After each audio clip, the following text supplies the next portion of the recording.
Assalomu alaykum hammaga. Bugun Pinduoduo programmasidan zakaz qilingan tovarni qanaqa qilib admin qilishni o'rganamiz.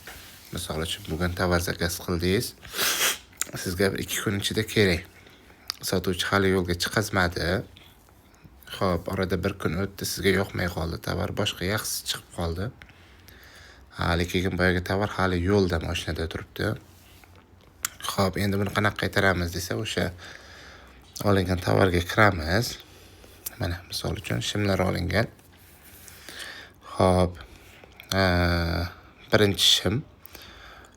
Bu yerda mana qizil turibdi, tasdiqlang tovar olinganligini degan yonida. Undan oldin yana ikkita turbicha narsa bor. Shuni bittasiga kiramiz men bunga.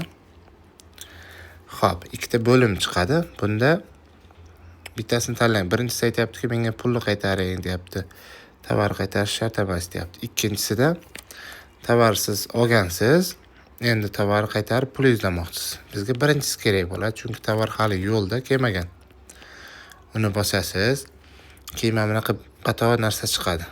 Birinchisini tanlaysiz. Hali qabul qilinmagan tovar bo'ladi, birinchisini tanlaysiz yana. Sababi nima deyapti? Sababiga kirasizda birinchisini bosib qo'yaverasiz taxminan.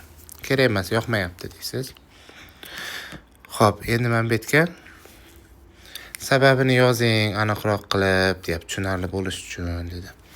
Bu yerga prosta ruscha yozsangiz ham bo'ladi, o'zbekcha yozsangiz ham bo'ladi, xitoycha, inglizcha farqi yo'q. Inglizcha bo'lsa no need deb qo'yamiz. Bo'ldi.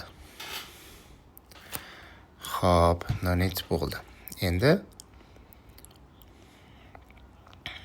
mana uje pulni qaytarish nimasida bo'lyapti? 35 soat va 59 minutdan keyin pulimizni qaytarib beradi bu sotuvchi.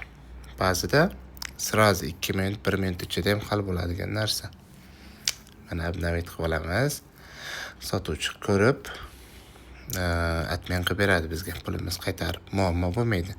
Siz bu yerda sotuvchiga yozib, men sizga tovarni qaytarib beraman, pulimni qaytarib ber deganingiz foydasi yo'q. Mana shu programmadan bitta отказ berasiz, bo'ldi. Tezlashtirmoqchi bo'lsangiz, ekran eng pastida qizil tugmacha bor. O'sha qizil tugmani bir bosasiz yana programmani o'zi, Pinduoduo programmasining o'zi sizga pulingizni qaytarib beradi. Bo'lmasa 2 marta bosing yoki 3 marta bosing. Bu yerda aytayapti-ki, bu hozir deyapti. Hozirgi holati